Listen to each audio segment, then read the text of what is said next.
BR Ambedkar ಒಂದು ಶಕ್ತಿ, ಈ ದೇಶದ ಮಹಾ ಮಾನವತಾವಾದಿ, ವಿಚಾರವಾದಿ. ಕೇವಲ ಒಂದು ಜಾತಿಯ, ಒಂದು ಮತದ, ಒಂದು ಪ್ರಾಂತ್ಯಕ್ಕೆ ಸೀಮಿತವಲ್ಲ. ಅವರು ಒಂದು ಅವತಾರ ಪುರುಷ, ಒಂದು ದೈತ್ಯ ಶಕ್ತಿ, ನಮ್ಮ ಬಾಬಾ ಸಾಹೇಬ್ ಅಂಬೇಡ್ಕರ್ ಅವರು ಎಂದು ಗೃಹ ಸಚಿವ ಡಾಕ್ಟರ್ ಜಿ ಪರಮೇಶ್ವರ್ ಅವರ ವಿಶೇಷ ಅಧಿಕಾರಿ ನಾಗಣ್ಣ ತಿಳಿಸಿದರು.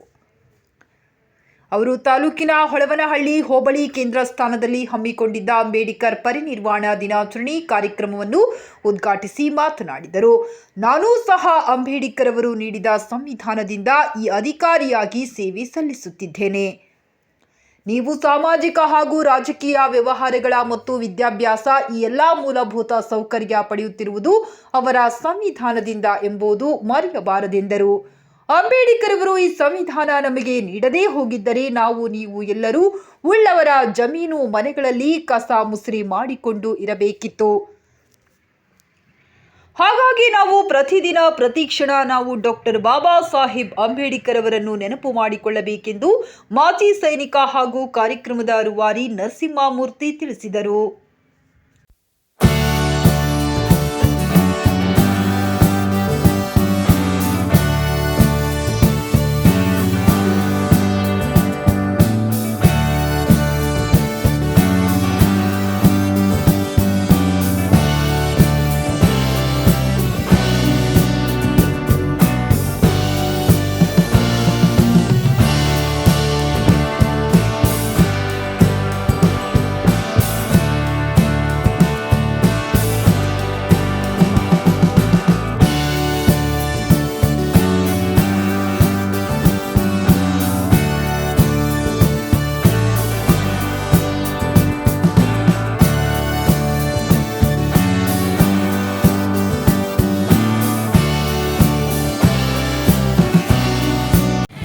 ಅಂಬೇಡ್ಕರ್ ಜಯಂತಿನಲ್ಲಿ ಪರಿನಿರ್ವಾಣ ದಿವಸದಲ್ಲಿ ಅಂಬೇಡ್ಕರ್ ಅವರ ಬಾಲ್ಯ ಜೀವನ, ಅವರ ಶಿಕ್ಷಣ ವ್ಯವಸ್ಥೆ ಹೇಗಿತ್ತು, ಅವರು ಹೇಗೆ ಕಡುಬಡತನದಿಂದ ಶಿಕ್ಷಣವನ್ನು ಪೂರೈಸಿ ಒಳ್ಳೆಯ ಹುದ್ದೆಯನ್ನು ಹಿಡಿದ್ರು, ಸಂವಿಧಾನ ಶಿಲ್ಪಿ ಅಂದರು, ಹೇಗೆ ರಾಜಕಾರಣದ ಹತ್ರ ವಾಲಿದ್ರು.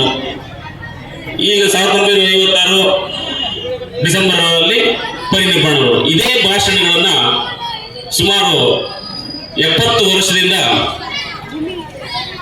ಅಂಬೇಡ್ಕರ್ ಜಯಂತಿಯಲ್ಲಿ ಪರಿನಿರ್ವಾಣ ದಿವಸದಲ್ಲಿ ಮಾಡ್ಕೊಂತ ಬಂದಿದ್ದೀವಿ.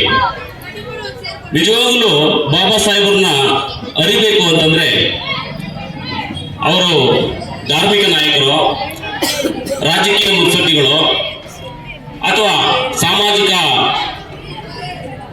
ಸುಧಾರಕರು, ಇದರಲ್ಲಿ ಒಂದು ಸ್ಪಷ್ಟ ನಿಲುವನ್ನ ನೀವು ತಾಳಬೇಕಾಗುತ್ತೆ. ಮಕ್ಕಳು ಈಗ ತಾನೇ ನಿಮ್ಮ ತರಗತಿಗಳನ್ನ ಮುಗಿಸಿ ನಿಮ್ಮ ಶಿಕ್ಷಕರು ಇದ್ದಾರೆ ಇಲ್ಲಿ. You are in the war zone. ನೀವೇನು ಹೇಳಿ, ಯುದ್ಧ ಭೂಮಿನಲ್ಲಿದ್ದೀರ ನೀವು.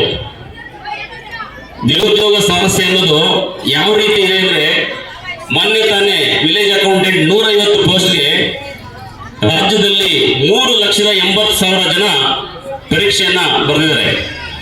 ವಿಚಾರ ಮಾಡಬೇಕು ನೀವು. ಇಂಥ ಒಂದು ಸಂದರ್ಭದಲ್ಲಿ ಬಾಬಾ ಸಾಹೇಬರು ಆಗಿನ ಇದರಲ್ಲಿ ನಮ್ಮ ಚೇತನ್ ದಾಸರಳ್ಳಿ ಅವರು ಮಾತಾಡ್ತಾ ಹೇಳಿರೋ 32 ಡಿಗ್ರಿಯನ್ನ ತಗೊಂಡಿರ್ತಕ್ಕಂಥ ವಿಶ್ವ ಮಾನ್ಯ ಏಕೈಕ ವ್ಯಕ್ತಿ ಅಂತೇಳಿ. ಇದರಲ್ಲಿ ನಾನು ಒಂದು ಆಡ್ ಮಾಡೋದೇನೆಂದ್ರೆ, ಅದರಲ್ಲಿ ಸುಮಾರು 24 ಮಾಸ್ಟರ್ ಡಿಗ್ರೀಸ್ ಇದೆ.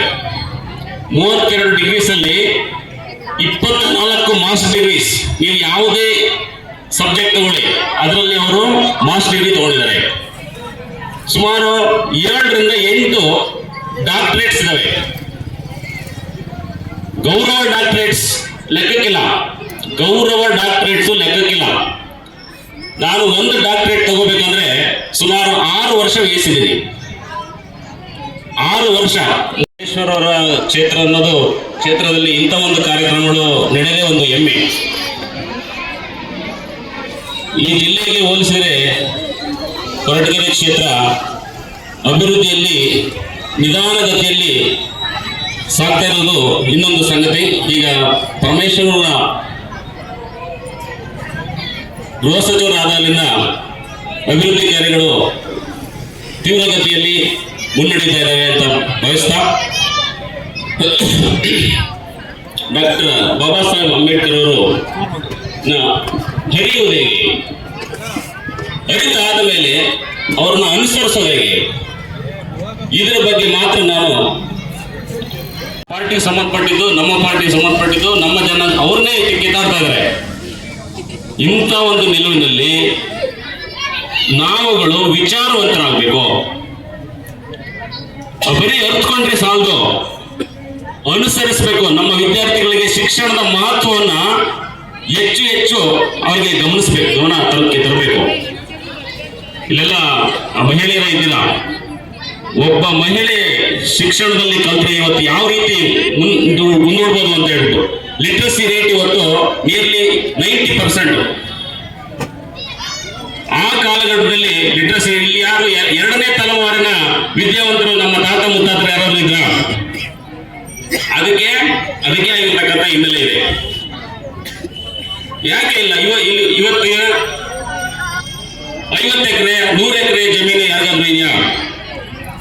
ನಾರ್ತ್ ಕರ್ನಾಟಕ, ನಾರ್ತ್ ಇಂಡಿಯಾ ಹೋಗ್ಬಿಟ್ರೆ ಅಲ್ಲಿ ಒಕ್ಕಲಿನಿಂದ ಇದೆ, ಒಬ್ಬೊಬ್ಬರಿಗೆ 300 ಎಕರೆ 500 ಎಕರೆ ಈ ರೀತಿ ಇದೆ.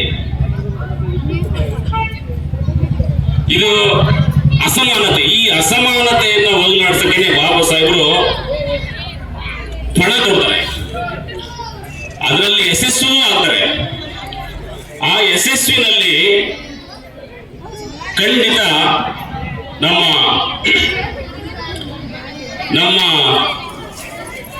ಎಲ್ಲ ಸಮಸ್ಯೆಗಳಿಗೆ ಪರಿಹಾರ ಇದೆ.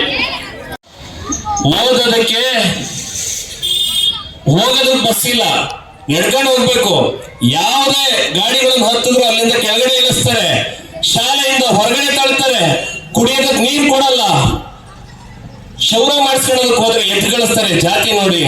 ಅಂತ ಒಬ್ಬ ವ್ಯಕ್ತಿ 32 ಡಿಗ್ರಿಗಳನ್ನ ಪಡಿತಾರೆ. ಇಡೀ ಜಗತ್ತಲ್ಲಿ ಅಂತ ಮೇಧಾವಿ ಇಲ್ಲ ಅಂತ ಹೇಳಿದ್ರೆ ನಾವೆಂತ ಮಹಾತ್ಮನನ್ನ ಪಡೆದಿದ್ದೀವಿ ಅಂತ ನಾವ್ ಇವತ್ತೆಲ್ಲರೂ ಗೌರವದಿಂದ ಕೇಳ್ಬೇಕಲ್ವಾ? 1 ಡಿಗ್ರಿಗೆ ನಮ್ ಯೋಗ್ಯತೆಗಳಿಗಾಗಲ್ಲ, 1 ಡಿಗ್ರಿಗೆ ಕಷ್ಟಪಡ್ತೀವಿ ನಾವೆಲ್ಲ. 32 ಡಿಗ್ರಿ ತಮಾಷೆನ? ಇವತ್ತು ನಾವ್ ಯಾರಾದ್ರೂ ನಡ್ಕೊಂಡು ಹೋಗ್ತಾ ಇರ್ಬೇಕಾದ್ರೆ ಯಾರಾದ್ರೂ ಒಬ್ಬ ವ್ಯಕ್ತಿ ಬೈರ ಅಂತ ಹೇಳಿದ್ರೆ ಜೀವನಾಪಿ ಅವ್ನ ಮುಖ ನೋಡೋದಕ್ಕೆ ಯೋಚನೆ ಮಾಡ್ತೀವಿ, ಹೌದಲ್ವಾ? ಜೀವನಾಪಿ. ಆದ್ರೆ ಯಾರು ಅವರನ್ನ ಅವಮಾನ ಮಾಡಿದ್ರು ಅಂತವ್ರ ಮಕ್ಕಳು ಶಿಕ್ಷಣ ಸಿಗ್ಬೇಕು ಅಂತ ಹೋರಾಟ ಮಾಡಿದಂತ ವ್ಯಕ್ತಿ, ಯಾರು ಅವ್ರ ಕಣ್ಣಲ್ಲಿ ಕಣ್ಣೀರನ್ನ ತರಿಸಿದ್ರು ಅಂತವ್ರ ಮನೆ ಹೆಣ್ಮಕ್ಳುಗಳಿಗೆ ರಕ್ಷಣೆ ಸಿಗ್ಬೇಕು ಅಂತ ಹೋರಾಟ ಮಾಡಿದಂತ ವ್ಯಕ್ತಿ, ಯಾವ ದೇಶ ಅವರು ನಿಂತ ಹೆಜ್ಜೆಗೆ ಅವಮಾನ ಮಾಡಿತು ಅಂತ ದೇಶ ಸುಭದ್ರವಾಗಿರ್ಬೇಕು ಅಂತ ಕನಸನ್ನ ಕಟ್ಟಿದಂತ ವ್ಯಕ್ತಿ, ಜಗತ್ತಿನಲ್ಲಿ ತನ್ನ ದೇಶಕ್ಕೆ ಹೋರಾಟ ಮಾಡಿದಂತ ವಿಶ್ವವಿಖ್ಯಾತಿಯನ್ನು ಪಡೆದಂತ ಏಕೈಕ ವ್ಯಕ್ತಿ ಯಾರಾದ್ರೂ ಇದ್ರೆ ಡಾಕ್ಟರ್ ಬಿ ಆರ್ ಅಂಬೇಡ್ಕರ್ ಅವರು. ನಾವು ಅವರನ್ನ ವರ್ಷದಲ್ಲಿ 1 ದಿನ 2 ದಿನ ನೆನಪು ಮಾಡೋದಲ್ಲ, ಭಾರತ ದೇಶ ಇದ್ದಷ್ಟು ದಿನ ವರ್ಷದ 365 ದಿನಗಳು ಕೂಡ ನೆನಪು ಮಾಡಿದ್ರು ಅವರ ಋಣ ನಾವು ಇವತ್ತು ಮುಟ್ಸೋದಕ್ಕಾಗಲ್ಲ. ಅಂತ ಮಹಾನ್ ಮೇಧಾವಿ ವ್ಯಕ್ತಿ. ಇವತ್ತು ನಮಗೆ ಜೀವವನ್ನ ಅಥವಾ ದೇಹವನ್ನ ಒಂದು ಅಗೋಚರ ಶಕ್ತಿ ನಮಗೆ ನೀಡಿದೆ.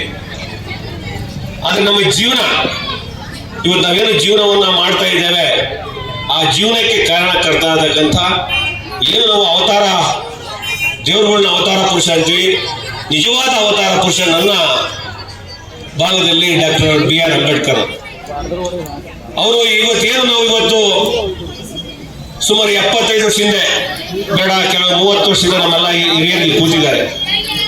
ಅವತ್ತಿದ್ದಂಥ ಸಮಾಜದಲ್ಲಿರ್ತಕ್ಕಂಥ ಕಂದಾಚಾರ, ಅಸಮಾನತೆ, ಉಳ್ಳವರಿಗೆ ಒಂದು ನ್ಯಾಯ, ಏನಿಲ್ಲದ ಒಂದು ನ್ಯಾಯ, ಆ ಥರ ಇದ್ದಂಥ ಸಮಾಜವನ್ನು ಇವತ್ತು ಎಲ್ಲರೂ ಕೂಡ ಇವತ್ತು ಪ್ರಶ್ನೆ ಮಾಡುವಂತಹ ಒಂದು ಸಮಾಜವನ್ನ ನಿರ್ಮಾಣ ಮಾಡಕ್ಕೆ ಕಾರಣಕರ್ತರು ಡಾಕ್ಟರ್ ಬಿ ಆರ್ ಅಂಬೇಡ್ಕರ್ ಅವರು.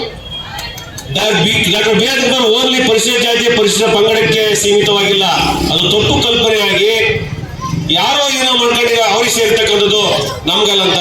ಪ್ರತಿ ಈಗ ನಮ್ಮ ಚೇತನ ಹೇಳ್ದಂಗೆ ಭಾರತ ದೇಶದ ಪ್ರತಿಯೊಂದು ಜೀವಿ, ಪಶು ಪಕ್ಷಿಗಳು ಮತ್ತು ಮನುಷ್ಯರಿಗೆ ಸಮಾನವಾದ ಒಂದು ಹಕ್ಕನ್ನ ಕೊಟ್ಟಿರ್ತಕ್ಕಂಥದ್ದು ಯಾವುದಾದ್ರೂ ಒಂದು ಗ್ರಂಥ, ಯಾವುದಾದ್ರೂ ಒಂದು ಪುಸ್ತಕ ಇದೆ ಅನ್ನೋದು ಡಾಕ್ಟರ್ ಬಿ ಆರ್ ಅಂಬೇಡ್ಕರ್ ಸಂವಿಧಾನ.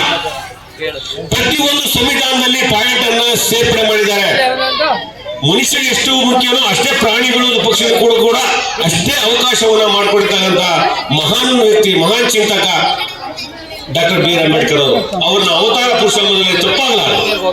ಈಗ ನಮಗೆ ದೇವರಿಗೆ ಕಣ್ಣಿ ಕಾಣಲ್ಲ, ಇನ್ನೊಂದು ಶಕ್ತಿ ಕಣ್ಣಿ ಕಾಣಲ್ಲ, ಆದ್ರೆ ಕಣ್ಣಿ ಕಾಣಂತ ವ್ಯಕ್ತಿ, ಈ ದೇಶವನ್ನ ನಿರ್ಮಾಣ ಮಾಡಿದ ವ್ಯಕ್ತಿ ಡಾಕ್ಟರ್ ಬಿ ಆರ್ ಅಂಬೇಡ್ಕರ್ ಅವರು.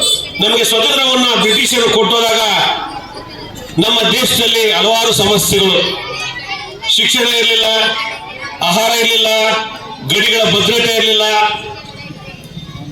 ಆರೋಗ್ಯ ಇರಲಿಲ್ಲ, ಔಷಧಿ ಇರಲಿಲ್ಲ, ಶಾಲೆಗಳಿರಲಿಲ್ಲ, ಸೇತುಗಳಿರಲಿಲ್ಲ, ರಸ್ತೆಗಳಿರಲಿಲ್ಲ, ಕೆರೆಗಳಿರಲಿಲ್ಲ. ಇಂತಹ ಕೆಲಸವನ್ನ ಅಂದಿನ ಸರ್ಕಾರದ ಮಂತ್ರಿಮಂಡಲ, ಪ್ರಧಾನಮಂತ್ರಿಗಳು ಮತ್ತು ಡಾಕ್ಟರ್ ಬಿ ಅಂಬೇಡ್ಕರ್ ರಚಿಸಿದ ಸಂವಿಧಾನದ ಅಡಿಯಲ್ಲಿ ಬೂನಾದಿ ಹಾಕಿಕೊಂಡ ದೇಶವನ್ನ ಇಷ್ಟು ಮಟ್ಟಿಗೆ ಬರೋ ಕಾರಣ ಅಂದಿನ ಸರ್ಕಾರ ನಿರ್ಮಾಣ ಮಾಡಿದೆ. ಈಗ ಕೆಲವು